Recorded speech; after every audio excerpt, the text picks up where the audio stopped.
Boa noite. Boa noite. O ministro Alexandre de Moraes libera os vídeos da delação premiada de Mauro Cid. O ex-ajudante de ordens afirma que Jair Bolsonaro acompanhava de perto uma trama golpista. Mesmo sem ter apoio de todos os comandantes militares e sem encontrar fraude nas urnas. O presidente, de certa forma, sempre,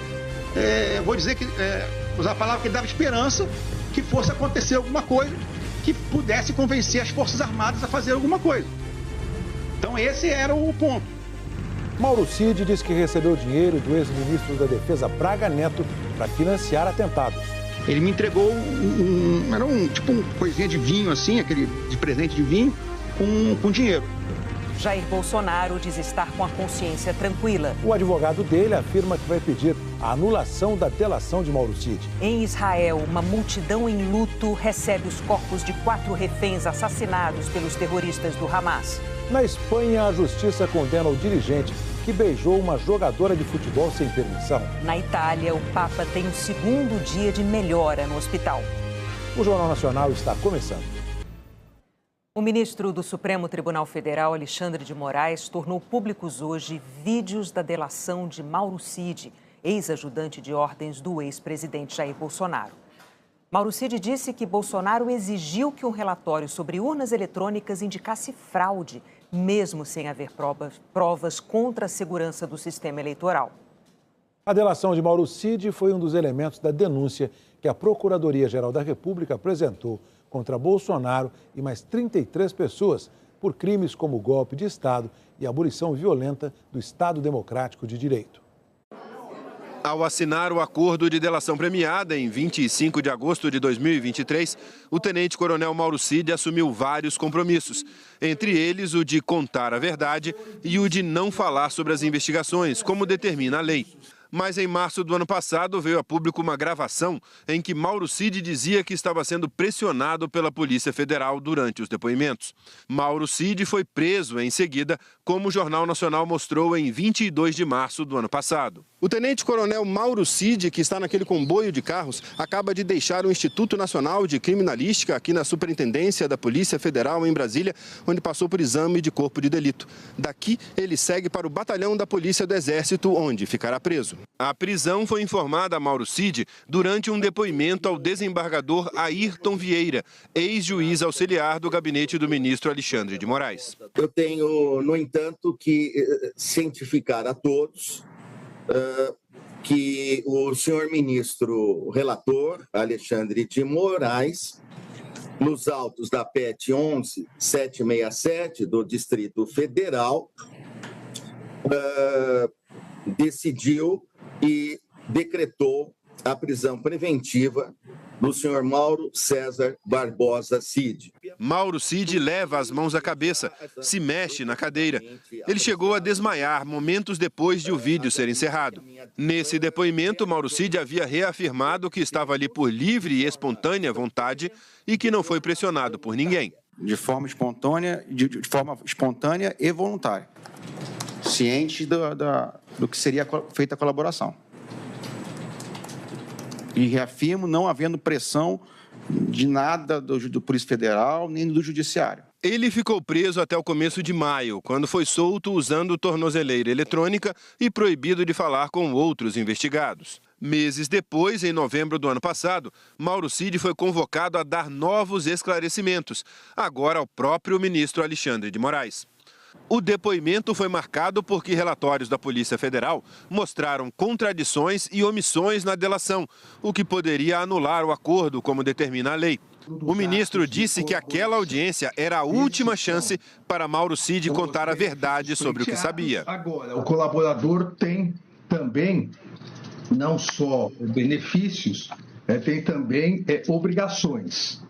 E as obrigações, a maior delas, das obrigações é falar a verdade, é não se omitir, não se contradizer. Após essa nova fase da investigação, onde vários documentos foram juntados aos autos, onde celulares, mensagens de celulares, mensagens de computadores, novos laudos foram juntados, se percebeu que há uma série de omissões e uma série de contradições, eu diria aqui com todo respeito, uma série de mentiras na colaboração premiada. Então, aqui é importante, e exatamente por isso, a fim de possibilitar uma reflexão maior do colaborador com seus advogados, para que esclareça omissões, contradições na sua colaboração, sob pena não só da decretação de prisão, como também da cessação da consequente rescisão da colaboração, e eventual rescisão englobará inclusive a continuidade das investigações e responsabilização do pai do investigado, de sua esposa e de sua filha maior. Eu gostaria de saber se o colaborador está plenamente ciente das consequências da manutenção dessas omissões e contradições. Sim, senhor. A colaboração premiada, ela não pode ser seletiva e direcionada. Ela não pode ser utilizada para proteger alguns e prejudicar outros. Aqui, o colaborador, ele dá os fatos. Quem analisa quem será processado ou não é o Ministério Público, é o Procurador-Geral da República. E quem analisa após a denúncia, eventual denúncia da Procuradoria-Geral da República, se haverá culpabilidade ou não, é o Supremo Tribunal Federal. Não é o colaborador que desde o início analisa, esse não fez nada, não. Eu quero fatos. Por isso que eu marquei essa audiência, eu diria que é a última chance do colaborador dizer a verdade sobre tudo. Nesse mesmo depoimento, o ex-ajudante de ordens Mauro Cid apresentou a versão dele sobre como evoluiu a trama golpista e como o ex-presidente Jair Bolsonaro acompanhava tudo de perto. Mauro Cid contou, por exemplo, que Bolsonaro pressionou o então ministro da Defesa, general Paulo Sérgio Nogueira, a escrever em uma auditoria que houve fraude nas urnas eletrônicas. A auditoria do Ministério não encontrou fraudes nem falhas de segurança no sistema eleitoral. O presidente estava pressionando ele para que ele escrevesse isso de outra forma. Ele queria que ele escrevesse alguma coisa que não... Na verdade, o presidente queria que escrevesse que desse fraude, que tivesse fraude. Então, foi feita uma construção, uma discussão ali, e o que acabou saindo, eu acho, foi que não se poderia comprovar porque não era possível auditar. Mauro Cid também contou que, mesmo sem conseguir apoio de todos os comandantes militares e sem encontrar fraudes nas urnas, Bolsonaro alimentava a possibilidade de golpe. Em uma troca de mensagens encontrada pela Polícia Federal, o tenente Aparecido Portela, que segundo Mauro Cid era amigo do ex-presidente, aparece pressionando Cid por informações sobre o golpe de Estado. Na mensagem, Portela afirmou: "O pessoal que colaborou com a carne estão me cobrando se vai ser feito mesmo o churrasco." E Cid respondeu: "Vai sim, ponto de honra. Nada está acabado ainda da nossa parte." Mauro Cid confirmou que carne era dinheiro para financiar o churrasco, que era o golpe. Obviamente, aqui, quem é o pessoal e carne é dinheiro. Ou seja, quem estava financiando o golpe está cobrando se vai ter o golpe. Isso. O senhor responde. Nesse sentido. É isso? Isso. O senhor responde. Não, nesse sentido. E o senhor responde, vai sim, ponto de honra. Nada está acabado ainda da nossa parte. Eu quero saber o seguinte, quem é o pessoal que colaborou e estavam colaborando para o quê? Para o dia 8 de janeiro? Ministro, eu acho que estavam colaborando para manter o pessoal lá. Para manter o pessoal lá. Eles estavam nessa angústia de esperar que fosse dado o golpe, de esperar que o presidente assinasse um decreto e as Forças Armadas fizessem alguma coisa. E o presidente, de certa forma, sempre, vou dizer que, usar a palavra que ele dava esperança que fosse acontecer alguma coisa que pudesse convencer as Forças Armadas a fazer alguma coisa. Então esse era o ponto. A pergunta dele, todos nós aqui concordamos que ele está cobrando porque colaboraram com a carne, com o dinheiro, com infraestrutura, com gente. Isso. Mas ele pergunta, vai ser feito mesmo o churrasco, que seria o golpe? O que eu quero entender melhor é a sua resposta. O senhor não disse, não sei, vamos ver. O senhor disse, vai sim, ponto de honra. O que o senhor quis dizer com isso? Ministro, eu acho que o contexto foi, que eu falei, era o que o presidente ainda mantinha a chama acesa, que pudesse acontecer alguma coisa. Em 2 de janeiro de 2023, um dia após a posse de Lula, Bolsonaro recebeu uma mensagem de um militar indagando se mantinha um acampamento golpista em frente ao QG do Exército. A mensagem foi encontrada pela Polícia Federal e usada na denúncia da PGR contra o ex-presidente. Desmobilizamos a tropa ou permanecemos em alerta? Em outro trecho da delação, Mauro Cid confirma que em uma reunião no dia 7 de dezembro, o então presidente Jair Bolsonaro mostrou aos comandantes das Forças Armadas a denominada minuta do golpe. Segundo a denúncia da PGR, Jair Messias Bolsonaro recebeu de Felipe Garcia Martins, que era assessor do presidente, a minuta de decreto que impunha a prisão de autoridades, entre elas os ministros do STF, Alexandre de Moraes e Gilmar Mendes, e o presidente do Senado, Rodrigo Pacheco. De acordo com o colaborador, Jair Bolsonaro fez adiante ajustes na minuta, submetendo à prisão apenas o ministro Alexandre de Moraes e se limitando à realização de novas eleições presidenciais. Foi nessa reunião que, coronel, como o senhor disse no depoimento passado, que o presidente mostrou a minuta do golpe para os comandantes. Eu creio que sim. Dias antes, em um depoimento ao delegado responsável pelo inquérito, Mauro Cid já havia dito que viu Bolsonaro participando da confecção da minuta. Eu falei da minuta eu vi. Eu vi a confecção, eu vi o presidente trocando. Segundo a Polícia Federal, Alexandre de Moraes foi seguido por assessores de Bolsonaro e militares, como parte do plano golpista. Eles usavam o codinome Professora para se referir ao ministro. O ministro perguntou a Cid sobre esse monitoramento. O último monitoramento, que a gente faz aquela brincadeira, né, professora e tal, essa aí foi o presidente que pediu. Quando o ex-presidente Bolsonaro pediu o meu monitoramento, vocês fizeram como? Eu solicitei ao Coronel Câmara. Ele que fazia essa parte? Sim, senhor. Eu não sei quem era o contato dele. Nunca perguntei, obviamente, quem era o contato dele. Isso aí, ministro, é bem clássico das operações de inteligência e das forças especiais. É compartimentação da informação e necessidade do saber.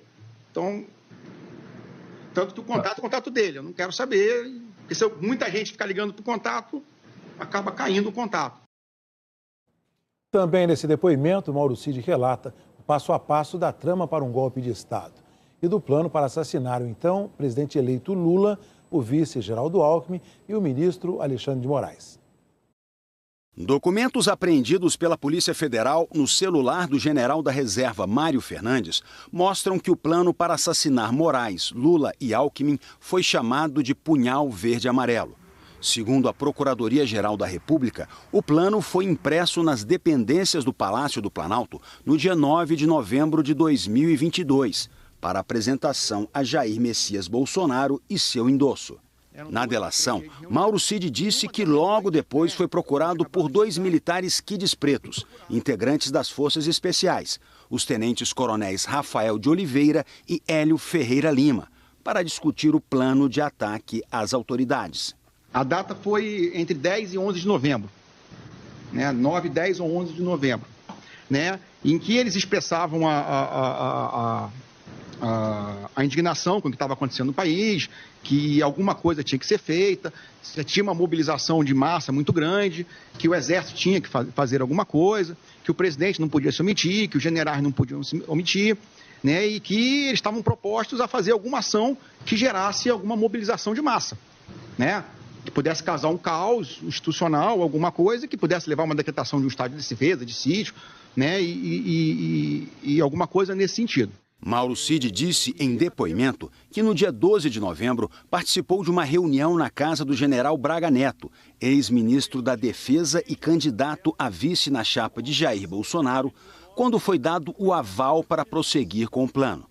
Os quides pretos, que ficariam encarregados de colocar a operação em prática, participaram do encontro. A gente marcou na banca de jornal perto da casa do general, nos encontramos e fomos lá. Quando entrou no nível das ideias, o general Braga Neto interrompeu e falou assim, não, o Cid não pode participar, tira o Cid porque ele está muito próximo ao Bolsonaro. Eu saí mais cedo, eu fiquei 20, 30 minutos no período inicial, saí da reunião e voltei para Alvorada. Cid contou sobre uma conversa com Braga Neto para discutir o financiamento da operação.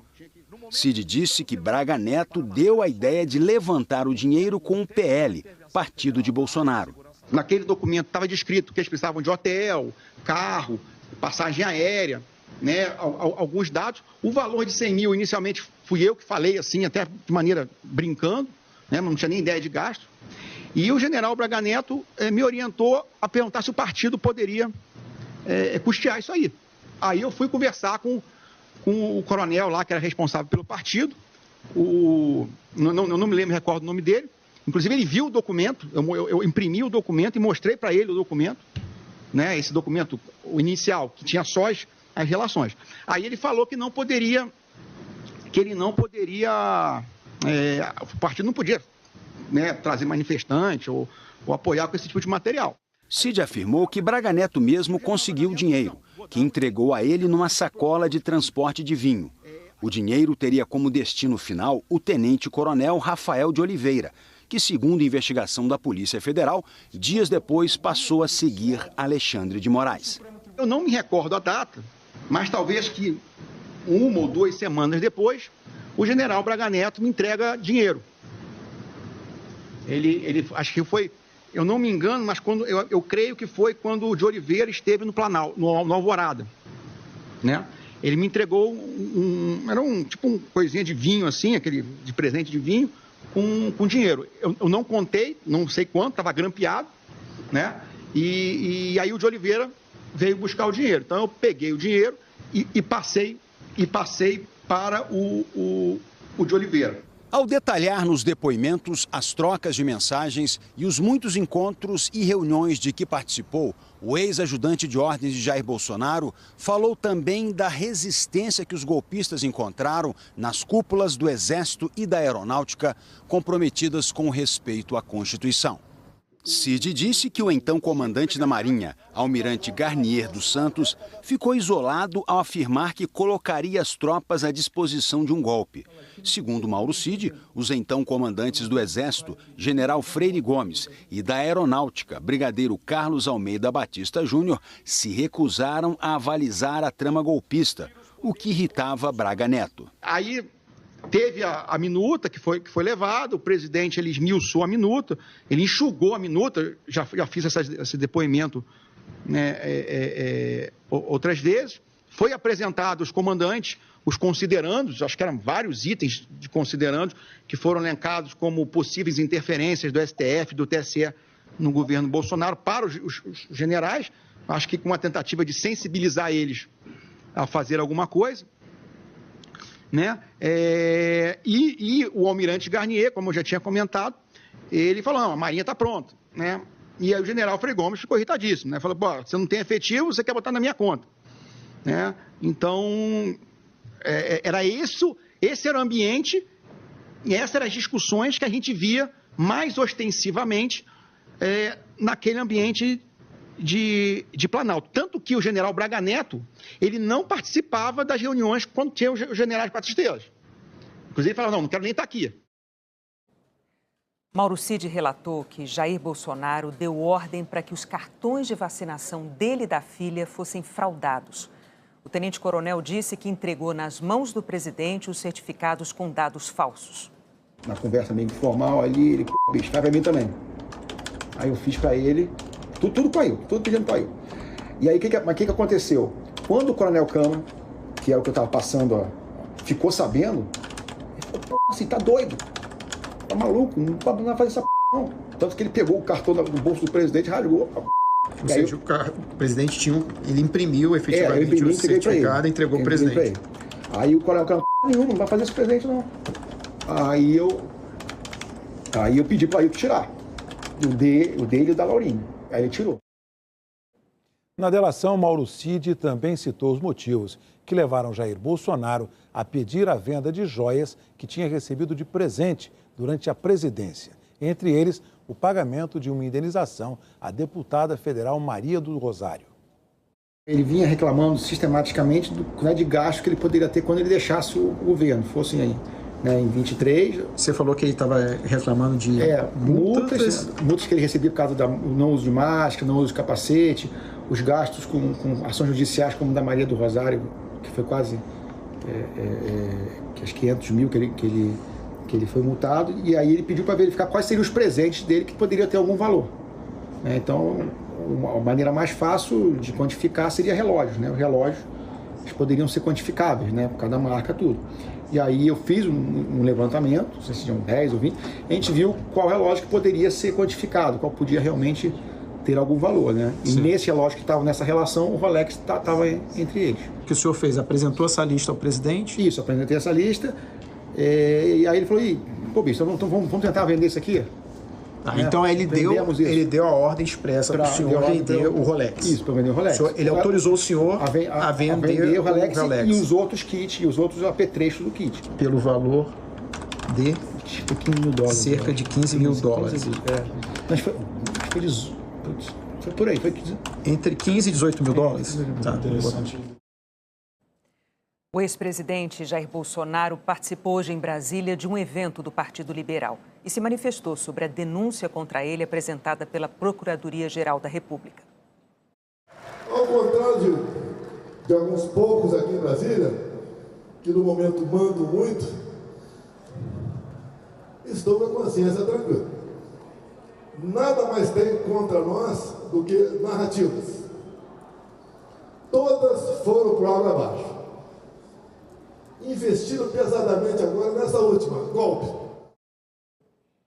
Em entrevista ao programa Estúdio I da Globo News, o advogado de Jair Bolsonaro, Celso Vilardi, disse que vai pedir a anulação da delação de Mauro Cid.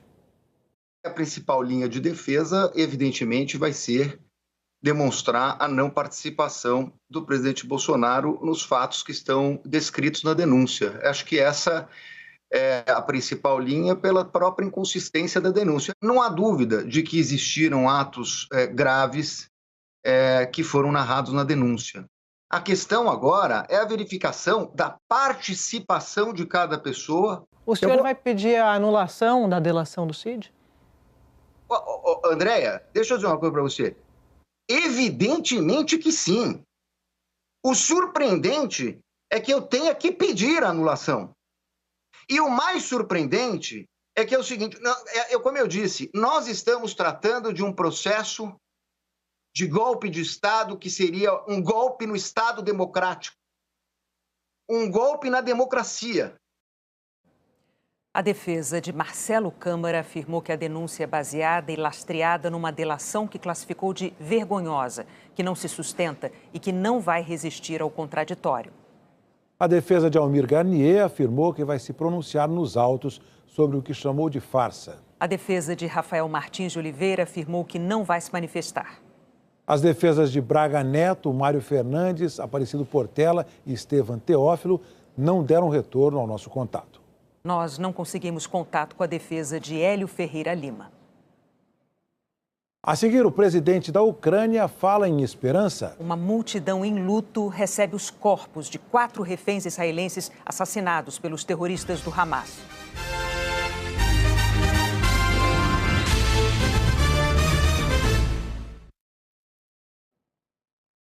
Uma multidão em luto recebeu hoje corpos que seriam de reféns israelenses assassinados pelos terroristas do Hamas. A Cruz Vermelha recebeu os 4 caixões no sul da faixa de Gaza. Pouco antes, os terroristas do Hamas tinham feito um desfile repleto de crueldade com os caixões em Khan Yunis. Militares israelenses os cobriram com bandeiras do país. Uma multidão em luto acompanhou a passagem do comboio. We stand here all together with a broken heart. Estamos aqui juntos com o coração partido. O céu também está chorando com a gente, afirmou a senhora. Lágrimas também na que ficou conhecida como Praça dos Reféns, em Tel Aviv. It's not just 4 people. Não são apenas 4 pessoas. É a sensação de desamparo. O fato de que o país não conseguiu trazê-las de volta vivas. Um luto nacional, explicou o senhor. And it's a sense of national mourning, I guess. Os corpos foram levados para o Instituto Forense. Legistas identificaram o de Oded Lifshitz, de 83 anos, e ainda analisam os outros 3, que, segundo o grupo terrorista Hamas, são de Shiri Bibas, sequestrada aos 32 anos, e dos filhos Ariel, levado com 4 anos, e Kfir, com 9 meses.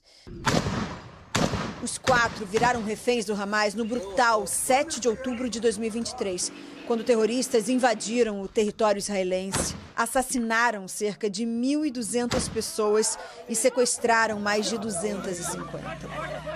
As forças de Israel informaram à família de Lifshitz que ele foi assassinado por terroristas da Jihad Islâmica no cativeiro. Terroristas também tinham levado a mulher dele, Yocheved, mas a liberaram 2 semanas depois.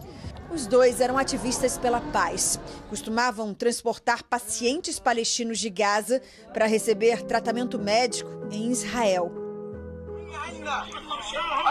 A imagem de Shiri, assustada, tentando proteger os 2 filhos pequenos nos braços, chocou o mundo. O bebê Kfir virou um símbolo do sofrimento israelense.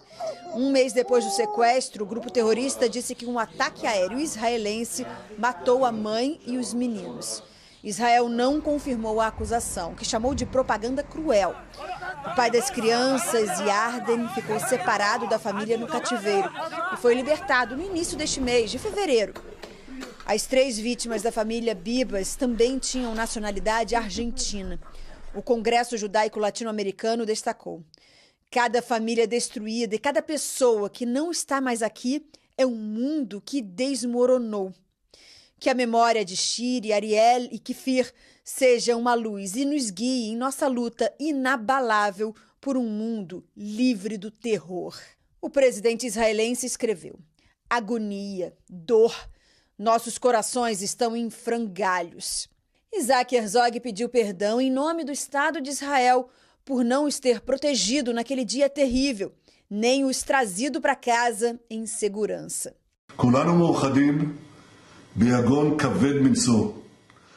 O primeiro-ministro declarou: estamos todos unidos num luto insuportável. Benjamin Netanyahu chamou os terroristas do Hamas de monstros e prometeu vingança. Abominável e cruel. Foi assim que o chefe da ONU para os Direitos Humanos se referiu ao desfile de corpos hoje em Gaza. Volker Turk reforçou que isso vai contra o direito internacional e pediu que os retornos contem com privacidade, respeito e cuidado. As forças de defesa de Israel confirmaram agora há pouco a identificação dos corpos das 2 crianças sequestradas. Mas o terceiro corpo não é o da mãe, Shiri Bibas. O DNA também não corresponde a nenhum dos outros reféns ainda em poder dos terroristas. O governo de Israel exigiu que o Hamas entregue imediatamente o corpo de Shiri e considerou o caso uma violação grave do cessar-fogo. 3 bombas explodiram em ônibus vazios agora à noite em Israel, sem deixar feridos. Os ônibus estavam na garagem. A polícia de Tel Aviv encontrou explosivos em 2 outros veículos. Segundo os investigadores, todos estavam com detonadores programados para explodir amanhã de manhã.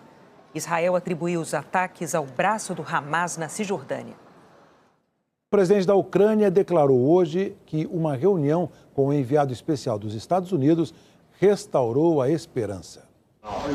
Volodymyr Zelensky recebeu Keith Kellogg com um aperto de mão amigável, mas o pano de fundo era um aumento da tensão entre os 2 países. Na terça-feira, Donald Trump disse que os ucranianos nunca deveriam ter começado a guerra. Na verdade, foi a Rússia que invadiu a Ucrânia e deu início ao confronto.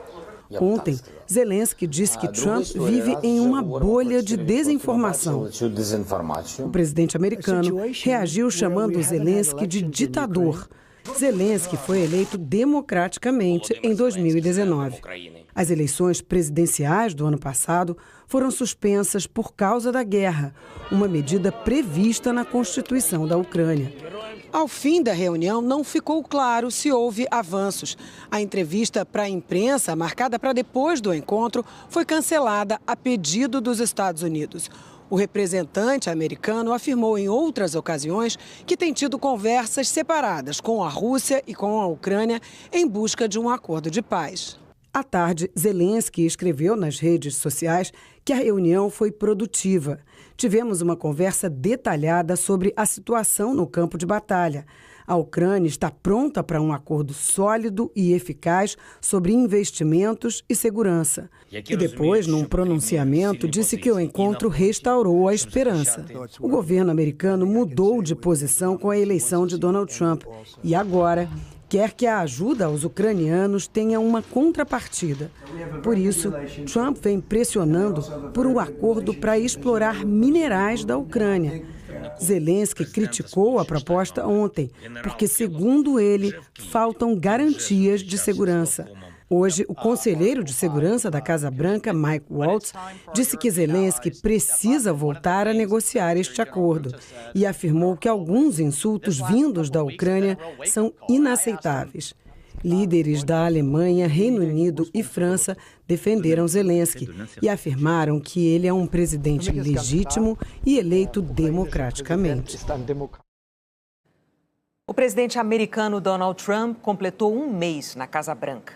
Nesse início de mandato, as medidas para combater a imigração ilegal dividiram os americanos. Em 30 dias de governo Trump, poucos grupos foram tão afetados como os imigrantes. O presidente declarou emergência na fronteira com o México e mandou militares para a região. Também enviou imigrantes em situação ilegal para a base militar de Guantánamo, em Cuba, onde os Estados Unidos mantêm uma prisão para terroristas. A Polícia Federal de Imigração, o ICE, reforçou operações para prender estrangeiros em situação irregular, em cidades como Chicago, Filadélfia, Miami. E essas operações aconteceram também aqui em Nova York, em regiões como essa, o Queens. Aqui nessa rua, por exemplo, a gente ouve idiomas de várias partes do mundo, comércio de várias partes do mundo, e as pessoas contam que a Polícia de Imigração fez batidas em igrejas, hospitais e até escolas, algo que antes de Trump não podia acontecer. Patrick veio da Índia. Ele disse que as pessoas estão com medo e que as ruas estão mais vazias por aqui. Em janeiro, o número de detidos em todo o país chegou perto de 1.200 num único dia. Enquanto isso, voos militares de deportação saíam para países como Guatemala, Venezuela, Brasil e até para a Índia. E nas redes, o governo não esconde as operações.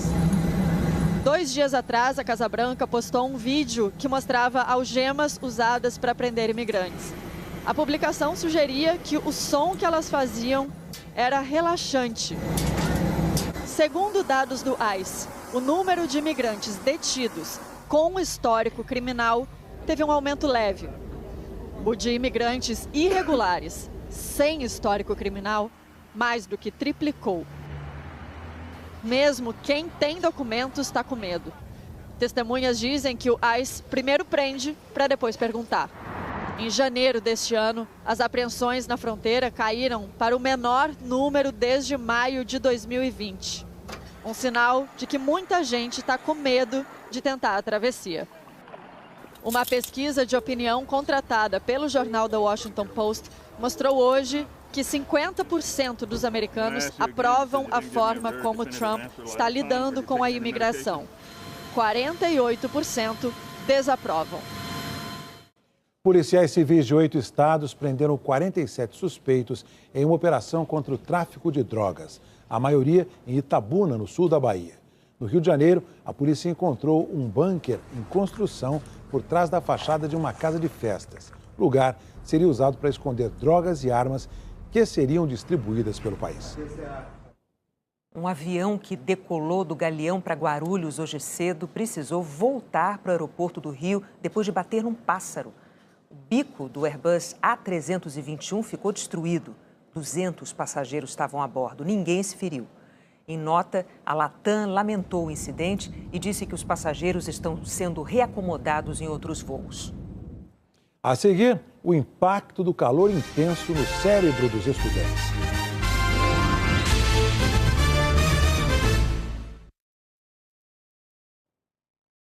O calor intenso e a falta de ar-condicionado nas salas têm desafiado estudantes em diferentes regiões do país. A onda de calor está impactando a rotina das escolas em boa parte do Brasil. Em Duque de Caxias, na Baixada Fluminense, os estudantes desta escola estão sendo liberados mais cedo. O sol bate tudo na nossa cara, que as janelas não podem fechar, é um calor ruim, sinceramente. Me sinto fritando, o meu rosto queima, o ventilador não dá conta, que nem vapor. E alguns nem estão funcionando. No Rio Grande do Sul, 700 mil alunos da rede estadual começaram as aulas com 3 dias de atraso por causa das altas temperaturas. Especialistas afirmam que a partir de 38 graus de temperatura ambiente, a capacidade de aprendizagem dos alunos fica comprometida. Raciocínio, memorização dos conteúdos, compreensão do que está sendo passado em sala de aula diminui muito. E se a temperatura for ainda maior do que esta, as sequelas podem ser ainda mais graves. Se forem temperaturas muito altas, aí sim, aí você pode ter comprometimento irreversível e a longo prazo, né? Você pode ter morte até de neurônios se as temperaturas forem extremas, né? Forem muito altas, acima de 42, 45 graus. Isso aí pode ser em torno de 1 hora, 2 horas, você já pode ter comprometimento dessas células nervosas. As altas temperaturas degradam os neurotransmissores, que são responsáveis pela comunicação entre os neurônios. Essa comunicação é o que dá origem à sinapse, a ferramenta que permite o acesso a novos conhecimentos. Um levantamento do Centro de Inovação para a Excelência das Políticas Públicas mostra que 66% das escolas públicas no Brasil não têm ar-condicionado. Já nas escolas privadas, esse percentual é de 52%. Entendi nada da matéria, muito quente. A maioria das vezes a gente tem que ficar para fora de sala, por causa do calor, muito quente. Como é que a criança vai estudar isso em uma sala? Mais de 30, 35 alunos, adolescentes, já estão com calor à flor da pele. Nesse calor de 40 graus, insuportável. A Secretaria de Educação do Estado do Rio declarou que a escola mostrada na reportagem está passando por uma readequação elétrica para a instalação de aparelhos de ar-condicionado. Vamos ver com a Eliana Marques o que os meteorologistas já sabem sobre até onde vai essa onda de calor. Boa noite, Eliana. Boa noite, Heraldo, Renata, e boa noite para você. A onda de calor foi atualizada pela segunda vez nesta semana. A área com temperaturas pelo menos 5 graus acima da média agora exclui São Paulo, Belo Horizonte e Rio de Janeiro. Não significa que vai esfriar, apenas que vai esquentar menos. No Rio, que registrou mais de 38 graus hoje, amanhã a previsão é de 36. Refresco mesmo? Só no início de março. Em Belo Horizonte, 33 graus, em Porto Alegre também. No Centro-Oeste, Norte e Nordeste, as capitais mais quentes devem ser Goiânia, com 36 graus, Boa Vista, Teresina e Salvador, com 32. Temporais atingem áreas nas 5 regiões do país. Do norte de Santa Catarina ao leste do Paraná, do leste de São Paulo ao sul de Minas Gerais, do litoral do Ceará ao Maranhão, no noroeste de Mato Grosso e em grande parte do norte. Em Macapá, Belém, Manaus e Curitiba estão previstos 30 milímetros de chuva. É bastante. Máximas de 28 a 30 graus. Em São Luís, 28 também. Em São Paulo, 31. O calorão diminui à medida que chove mais, 40 milímetros. Em Fortaleza, são esperados 80. E já choveu muito neste mês. Previsão de sol o dia todo, do oeste de Pernambuco a Goiás e no Rio Grande do Sul. Renata e Heraldo. Obrigado, Eliana. A seguir, a saúde do Papa. E a primeira descoberta de uma tumba de faraó em mais de 100 anos.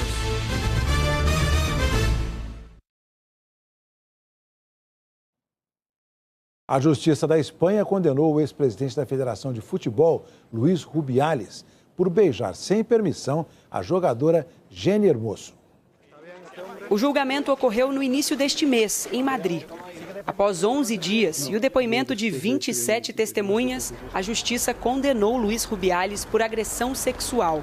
Ele vai ter que pagar uma multa de 10.800 euros, o equivalente a 65 mil reais, e está proibido de se aproximar de Jenny Hermoso durante 1 ano. A FIFA já tinha afastado Rubiales de todas as atividades ligadas ao futebol por 3 anos em 2023.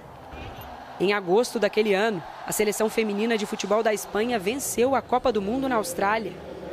Luís Rubiales, então presidente da Federação Espanhola de Futebol, deu um beijo na boca da jogadora durante a premiação. Rubiales afirmou que foi um beijo consentido. Jenny Hermoso negou em depoimento. Disse que foi um ato totalmente fora de contexto e que não deveria ocorrer em nenhum ambiente social ou de trabalho. A ministra da Igualdade da Espanha comemorou o resultado. Ana Redondo disse ser uma prova de que a lei no país é boa e protege as mulheres. Ela ainda reforçou que um beijo sem consentimento é uma agressão sexual. Um beijo não consentido é uma agressão sexual. Beatriz Álvares, presidente da Liga Feminina de Futebol do país, afirmou: máximo respeito à sentença judicial. Rubiales também foi julgado por tentar coagir Hermoso, assim como Jorge Vilda, ex-técnico da seleção feminina, e outros 2 ex-dirigentes da federação. Todos foram absolvidos. A sentença anunciada pelo Tribunal de Justiça aqui em Madrid foi muito abaixo do que era esperado pela promotoria, que havia pedido 2 anos e meio de prisão, sendo 1 ano pela agressão sexual e 1 ano e meio pela tentativa de coação e 50 mil euros em multa. Luís Rubiales anunciou que vai recorrer da decisão da Justiça e Jenny Hermoso ainda não se pronunciou. O Papa Francisco se recupera bem do quadro de pneumonia dupla, segundo o novo boletim médico. O Papa teve mais uma noite tranquila, disse o Vaticano. Hoje, ele se levantou da cama pelo 2º dia consecutivo e sentou-se numa poltrona, onde tomou o café da manhã. Esse é o 7º dia de internação. O Papa deu entrada no Hospital Gemelli na sexta-feira passada com uma bronquite. Na segunda-feira, os médicos identificaram uma infecção polimicrobiana nas vias aéreas e chamaram o quadro de complexo. Na terça-feira, uma situação um pouco mais grave. O diagnóstico de uma pneumonia bilateral nos 2 pulmões.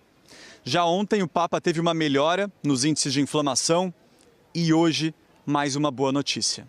O Vaticano declarou que a condição clínica está melhorando ligeiramente, que Francisco está sem febre e os parâmetros hemodinâmicos, como a pressão arterial, a respiração e oxigenação no sangue, continuam estáveis. O Vaticano não tem divulgado informações mais aprofundadas. Esta manhã, o Papa recebeu a Eucaristia e se dedicou às suas atividades de trabalho. O Egito anunciou a primeira descoberta de uma tumba de faraó em mais de 100 anos. Arqueólogos egípcios e ingleses identificaram o túmulo na cidade de Luxor como sendo do rei Tutmesis II. Ele comandou o Egito há 3.500 anos. No local, havia vasos e artefatos funerários. Essa é a primeira tumba real identificada desde a descoberta da sepultura de Tutancâmon em 1922. O Jornal da Globo é depois de Lady Night. Boa noite. Boa noite para você e até amanhã.